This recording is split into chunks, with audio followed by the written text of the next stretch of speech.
how beautiful you are. You are. Children deserve love and protection from their mothers. But some women should never give birth.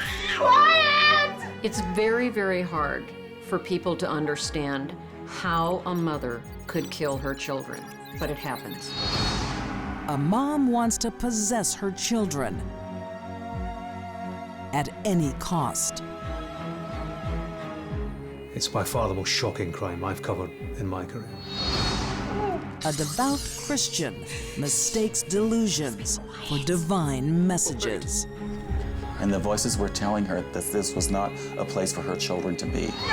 And a Philadelphia mom keeps lethal secrets for decades.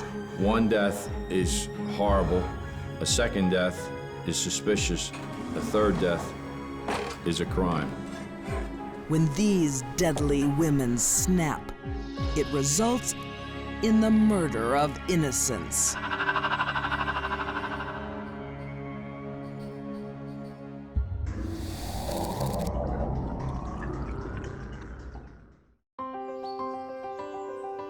The idyllic town of Skene, Scotland.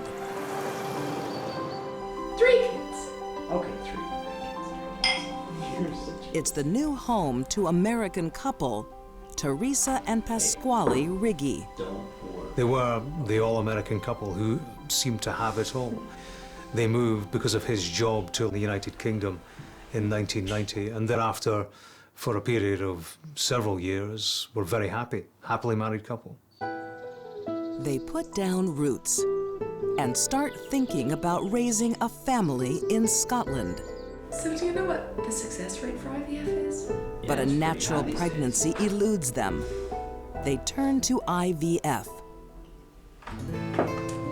It takes several years, but finally, in December 2001, the gift they want, twin boys.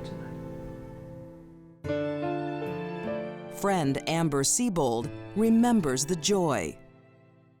She seemed like a very loving mother, very kind and very together as well. She was always immaculate. Her children were always immaculate.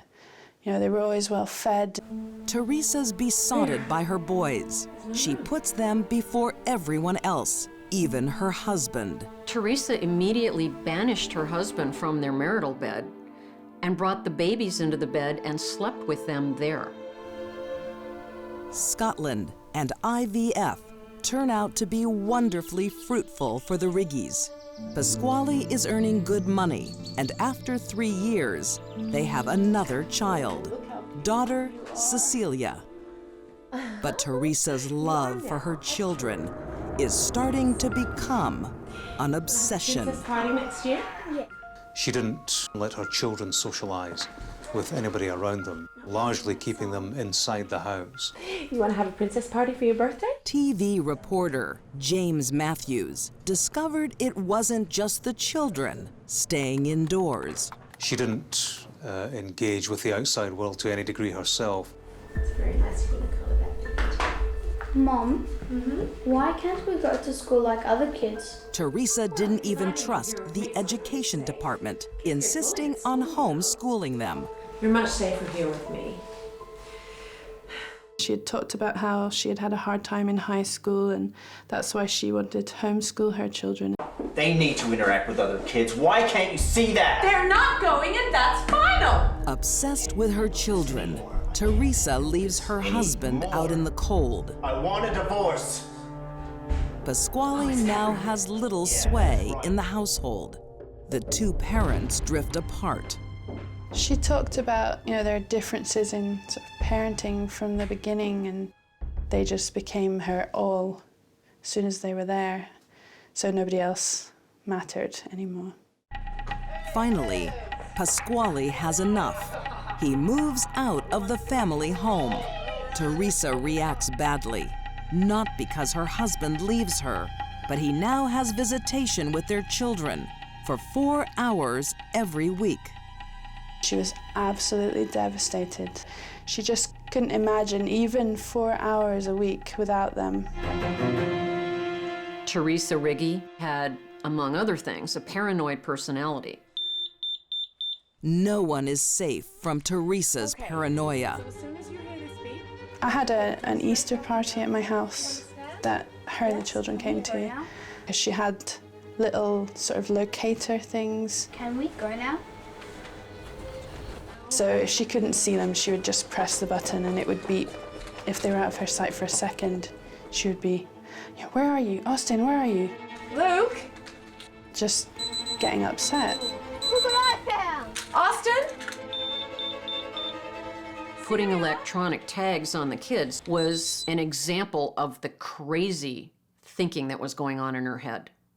That's an extreme thing to do to little kids. Where have you been? Just over there. Well, that's not good enough. I told you to come straight back when you heard the beep.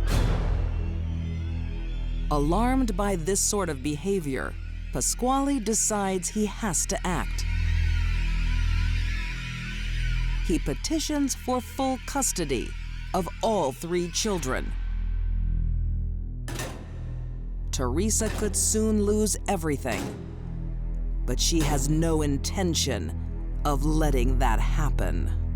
I just remember her saying if he ever got custody of them, you know, he would never see them again, something along those lines.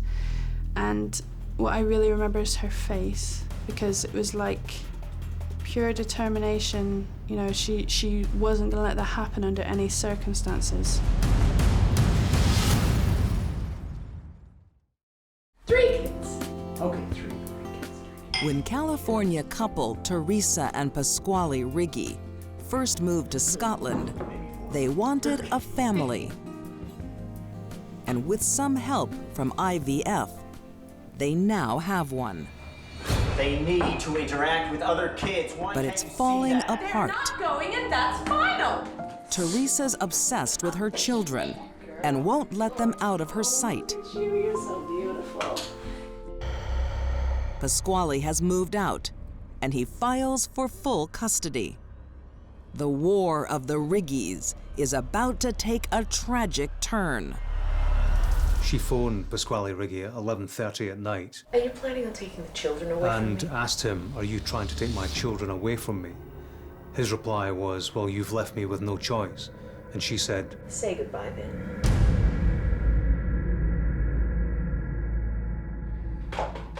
she hung up the phone.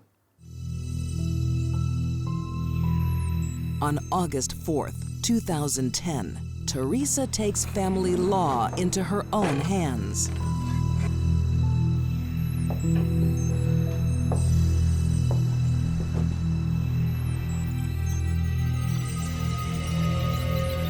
Turning on 8-year-old Austin.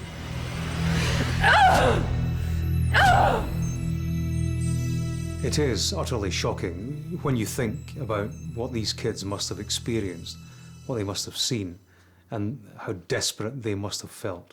It is utterly horrific. One by one, Teresa chases down her children. They saw her coming, they tried to stop her, she probably chased them around the apartment. Each of them saw her doing this.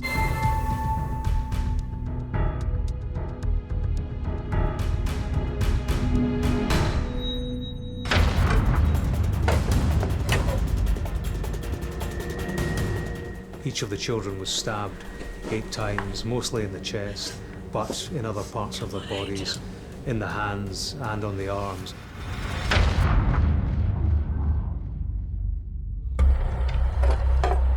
In killing the children, she used 3 different knives.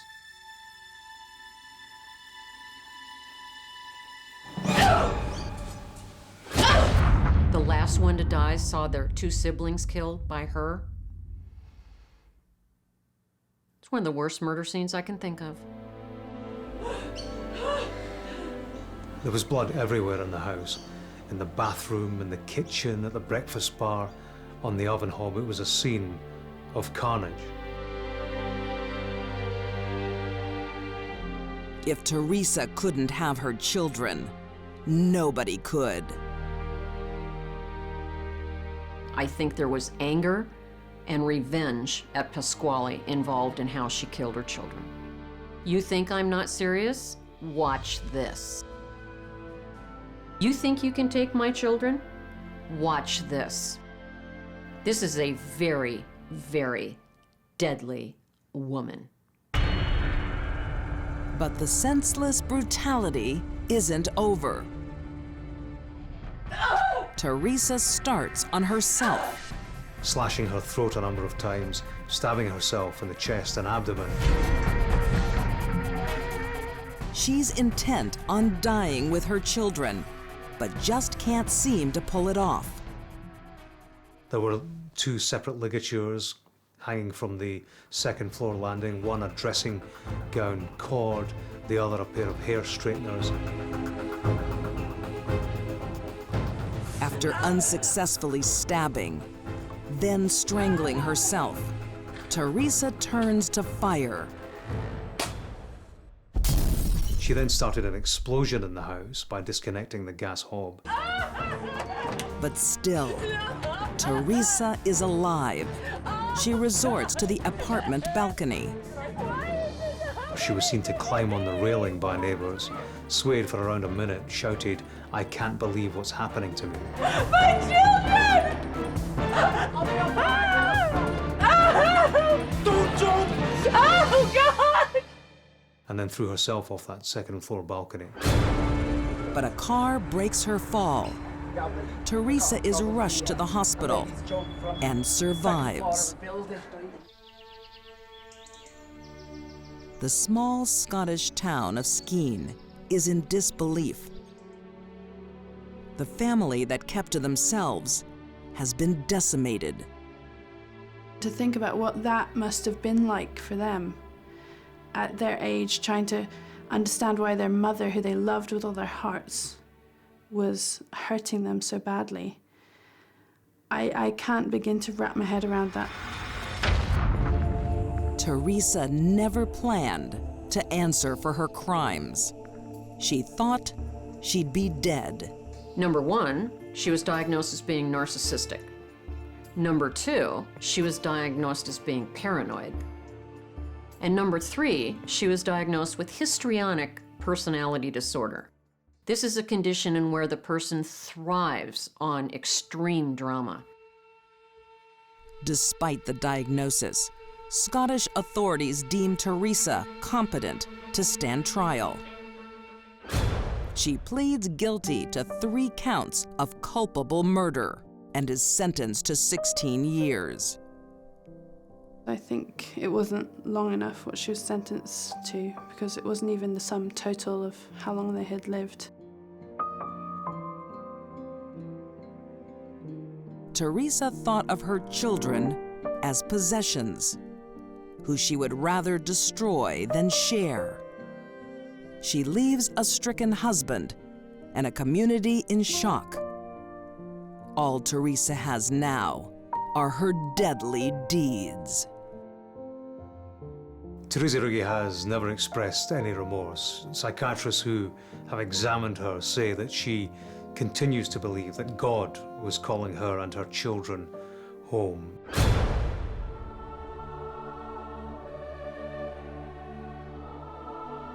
What Teresa wanted was to make her husband pay and suffer the rest of his life over what she did. And making her husband suffer was more important than the life she had created.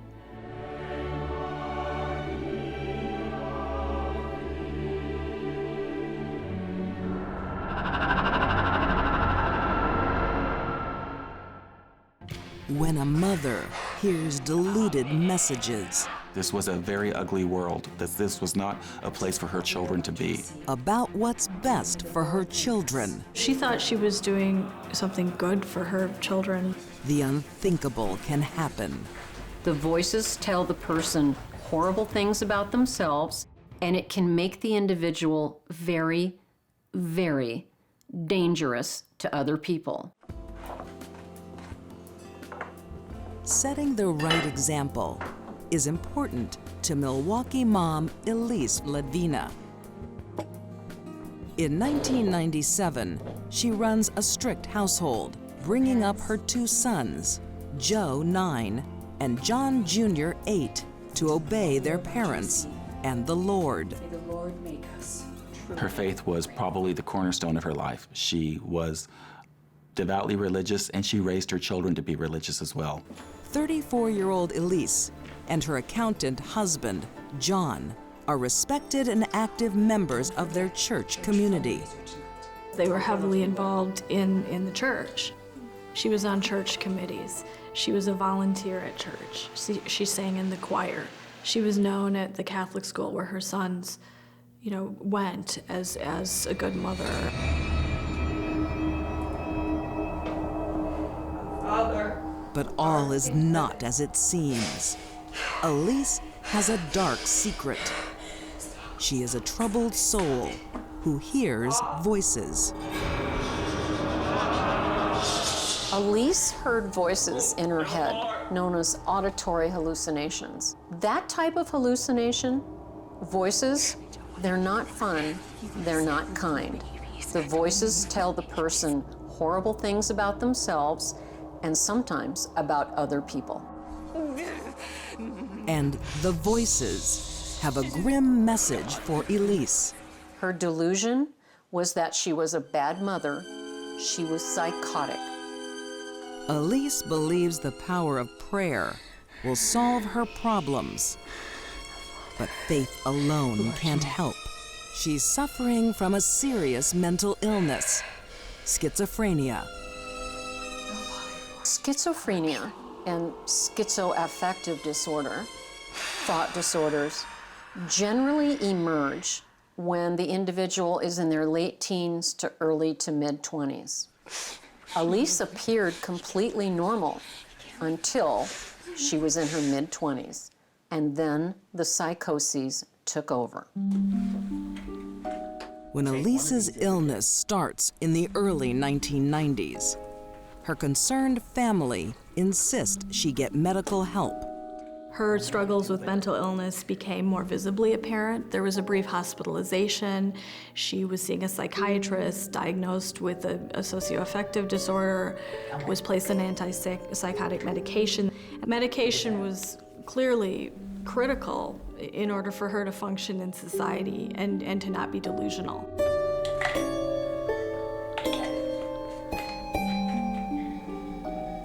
But Elise doesn't trust the medication. She has more faith in the voices than pills. Part of the nature of the illness schizophrenia is that the patient is suspicious of medication. They think it's poison. They become paranoid about the medication, and that's one of the reasons they don't want to take it.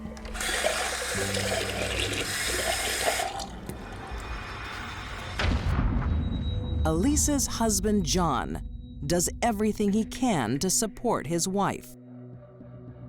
Friends and neighbors reported that they thought Elise was perfectly normal. And there were some days I'm sure she probably did come across that way. Her own husband didn't know how really sick she was. Please, I promise it'll... Boys, hey, go back the car, okay? Please. Without her medication, her behavior becomes so erratic by 1994 that John decides he must leave Elise for his son's sake. Please. John.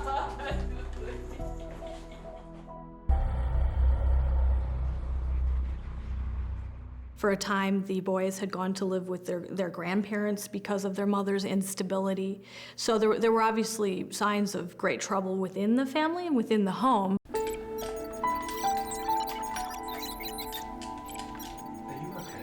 But marriage is a sacred vow.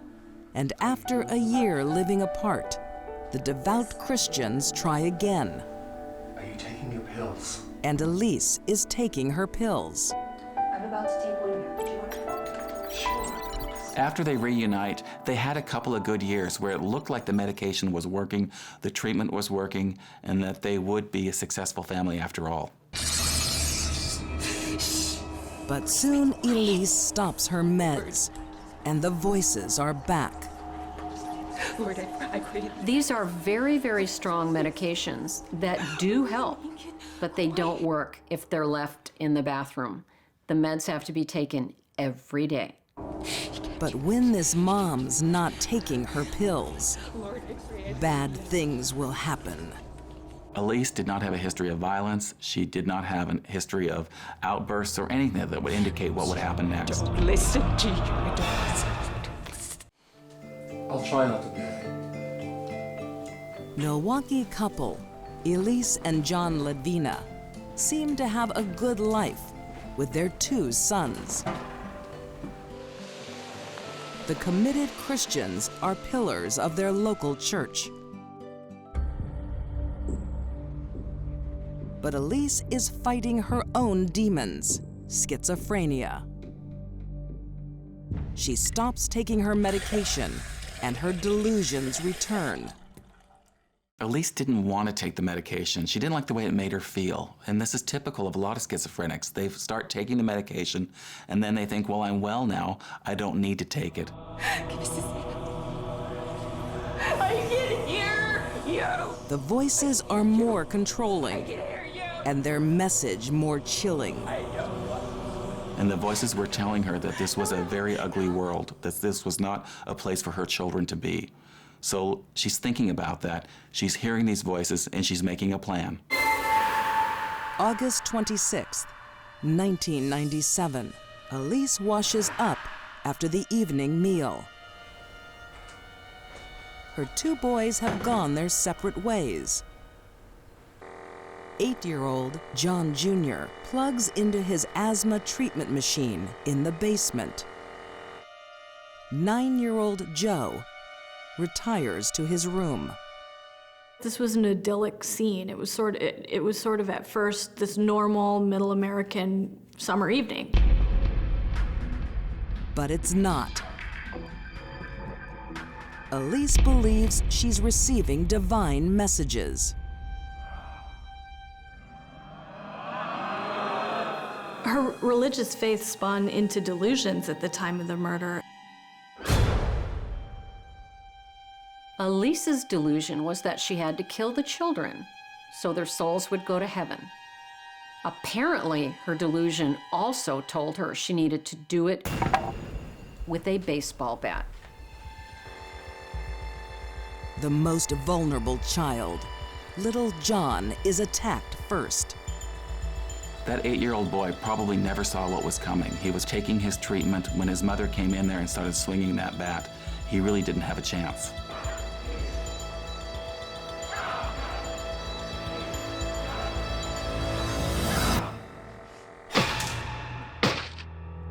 Elise? The father hears thumping sounds coming from the basement. He has to take time to rush in, and she's still hitting her son with the bat. What are you doing? Oh, God! He takes that bat from her, holds her down.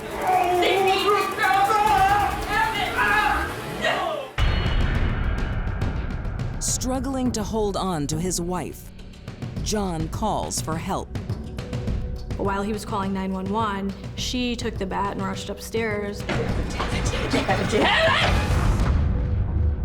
and started attacking her second son, Joe.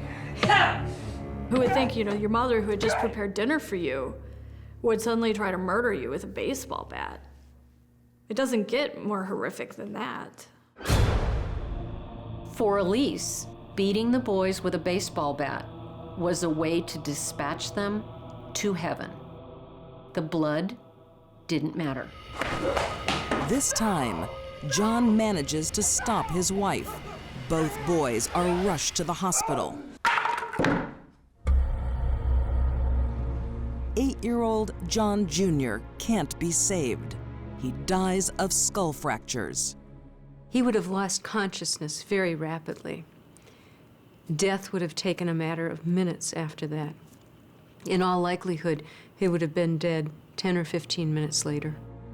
Miraculously, 9-year-old Joe survives. His father's actions save his life. His father made it upstairs in time and was able to wrestle his wife off of the boy. Fortunately, her second son did not receive as many blows as her first son. He probably only received 2 or 3, maybe 4 blows, enough to cause skull fracture and some underlying brain injury.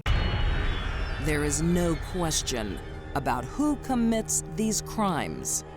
Police arrest Elise at the scene. She was immediately charged with the most serious offenses under Wisconsin law: first-degree intentional homicide and attempted first-degree intentional homicide. For what we are about to receive, Elise offers a shocking explanation as to why she attacks her sons. She thought they would be better off because she couldn't provide them with a good life in this society because it was too twisted, and the bad influences of television and so forth. So she thought she was doing something good for her children by murdering them.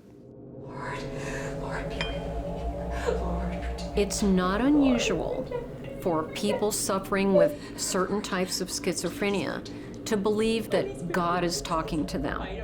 It's known as religious ideation, and it can make the individual very, very dangerous to other people.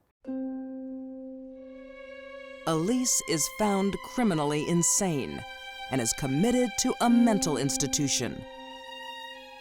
This is one of those tragic cases. She was a woman who actually loved her children, and her mental illness drove her to do the unthinkable. In 2007, after being committed for 10 years, she is released on the condition she never contacts her former family. She was ordered by the judge to never have contact with John Ledvina, and she was also ordered to have no contact with her surviving son. And there was a termination of her parental rights.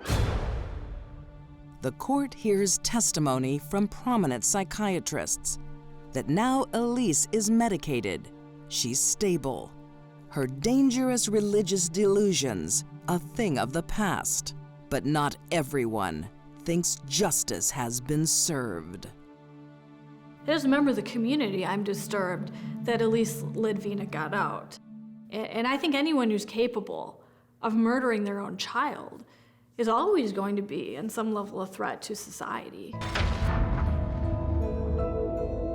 I think this is the most cold-hearted crime that could be committed for a mother who brings a child into this world to be capable of murdering that child, and in such a heinous manner. Some psychologists and psychiatrists would say that society is safe from Elise. Maybe they're right, and maybe they're wrong. But I would not let Elise babysit for me.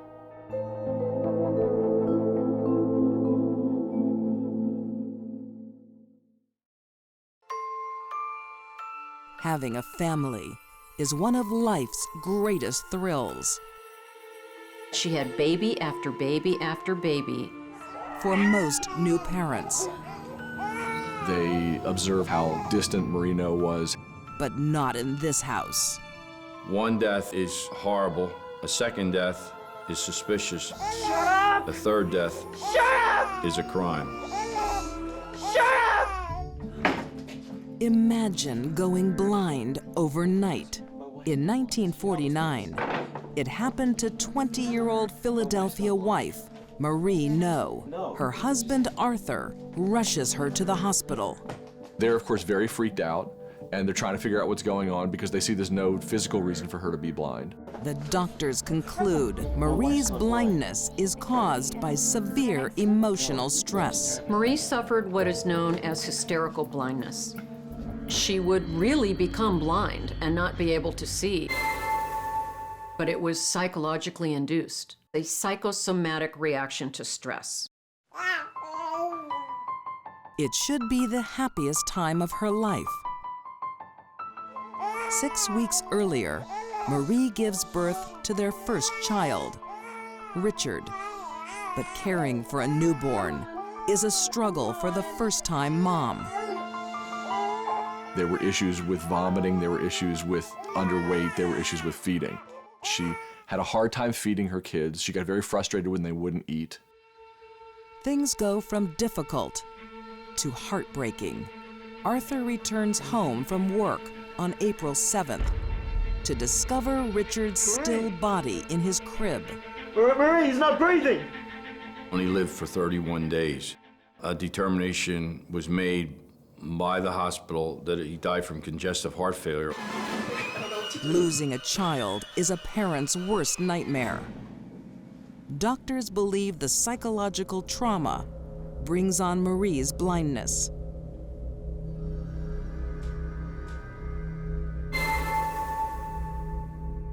So they go through this incredible experience. They have a baby, they lose a baby, then she goes blind. Then they have to treat her for that. But they want to have other kids, so they move on.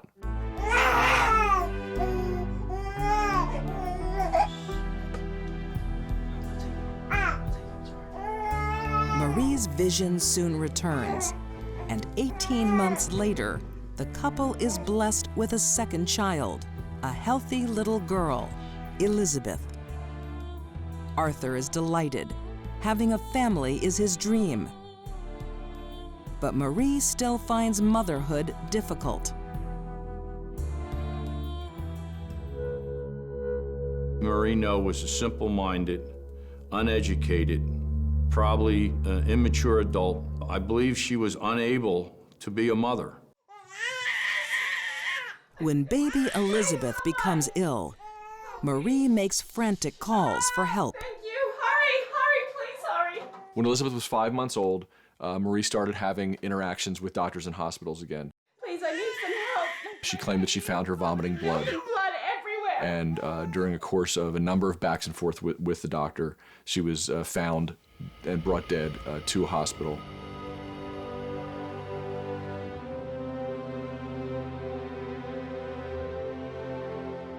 The death of her babies is too much for Marie. She seeks counsel from her priest. She wanted to get her tubes tied. I just don't want to lose another baby. I know. She was about to do it, and she went to see her priest, and her priest told her it would be a sin. A mortal sin. So she didn't do it. The church wouldn't allow it. So instead, she had baby after baby after baby. Marie is very fertile. In the next 12 years, she gives birth to 6 more children. 2 are stillborn, but the other 4, 3 girls and a boy, are in good health when they leave the hospital. But Marie's never a mother for long. One after the other, her babies die. People were sympathetic to them. I don't think there was any suspicion at all at that point that any of them had anything to do with this, that it was just what happened. But one person is suspicious. The new medical examiner. She specialized in pediatric forensic work. And she was the first one to do one of the autopsies and question what was going on here. Marino was always alone when these deaths occurred. She always indicated that she either found the baby in the crib or the playpen. The bottom line in each of these deaths was it was an unexplained death. Without any real evidence, the authorities' hands are tied. And Marie soon gives birth to her 9th baby, Catherine. Concerned doctors take drastic action. The little girl isn't sick, but they keep her in the hospital for months, where nurses can keep a close eye on Catherine and her mother. They observed lots of things about the nose in terms of how distant Marino was. And Marie's baby talk is chilling. One of the nurses said that she watched her having trouble feeding and put in the chart that she said, "Eat this or I'll kill you." But a healthy baby can't be nursed forever. When Catherine is 3 months old, Marie's allowed to take her home, but doctors fear for her future. One of the doctors wrote, "I hope she lives long enough to grow her fingernails long enough to fight her off." So, I mean, there's real drama here, and everybody is afraid something bad's going to happen. Philadelphia couple, Marie and Arthur No, seem cursed. Starting in 1949, Marie gives birth to 8 children. They all die before they can crawl. Eat this or I'll kill you. Doctors keep her 9th child, Catherine, in the hospital for 3 months. But Catherine isn't sick, and reluctantly they allow Marie to take her home. The doctors and nurses were onto her, and yet there was nothing they could really do to prevent the child from going home. Marie has borne many children, but she's no mother. She can't cope with Catherine and constantly calls her doctor for guidance. Marie's stories become more outlandish. One day, I think at 8 months, Marie tells this crazy story. She must have pulled up one of Art's suits. The baby stopped breathing because she pulled a dry cleaning bag off a hanger and it almost asphyxiated her.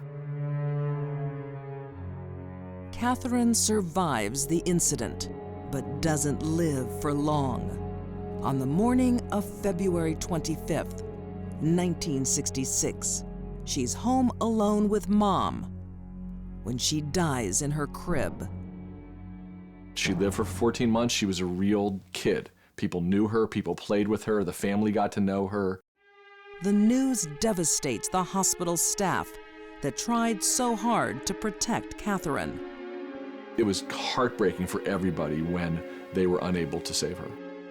And by that time, her death did trigger the first real investigation.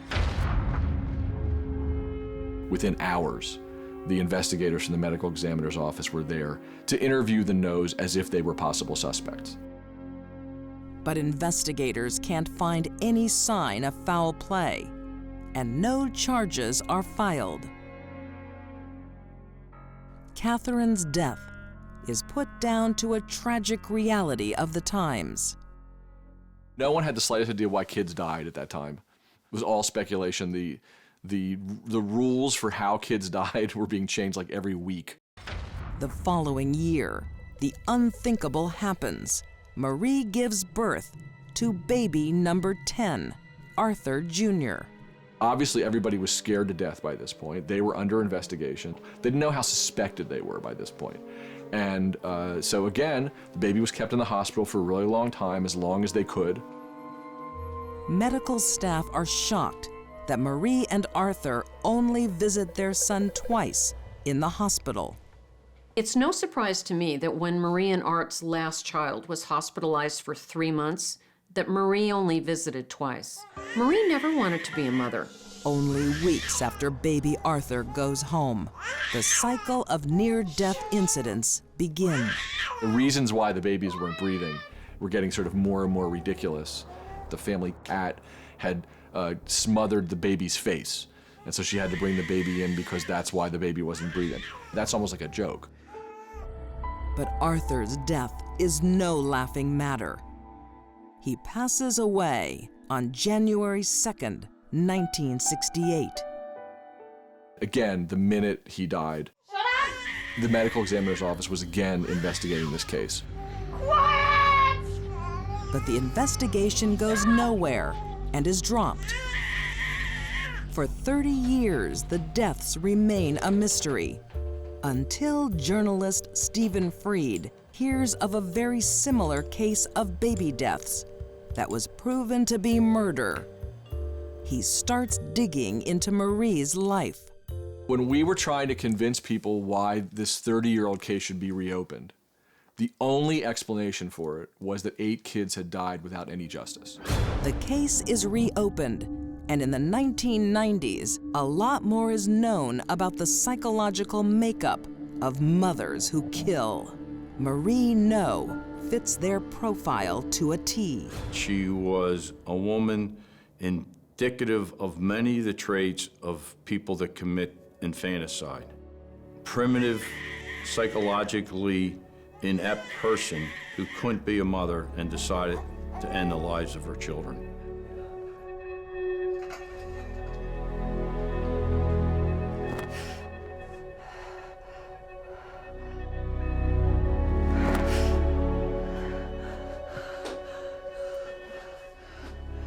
One death is horrible. A second death is suspicious. A third death is a crime. All these deaths, the 8, were as a result of suffocation by Marino. There are probably several reasons why Marie didn't come under suspicion for murdering her children for a very long time. One of them is the last thing anyone wants to think is that a mother would kill their own innocent, defenseless baby. So tell me, Marie, how did you do it? With caution. All of them? I think so. I can't remember them all. When prosecutors finally catch up with Marie, she is 70 years old. To everyone's surprise, she quickly confesses. After she was confronted with a determination made by the medical examiner, she said, yes, I did commit these crimes. Marie may have admitted the murders after getting away with it for so long, because they say confession is good for the soul. 50 years after the murder of her first child, Marie No is brought to justice, but she won't go to jail. She is sentenced to 5 years house arrest and 20 years probation on the condition she lets mental health experts examine her to learn more about infanticide.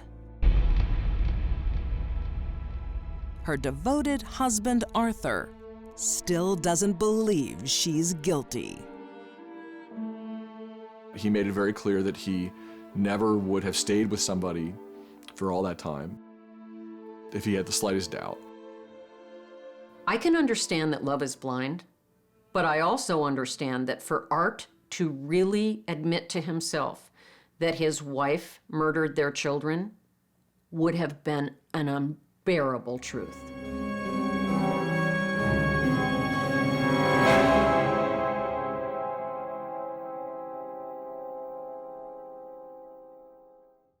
Eat this or I'll kill you. These deadly women brought life into the world and then took it away. Teresa Riggy thought her children were possessions. Elise gave in to the voices in her head. And Marie No could make babies, but couldn't care for them. All 3 women destroyed the precious bond between mother and child. It was the murder of innocence.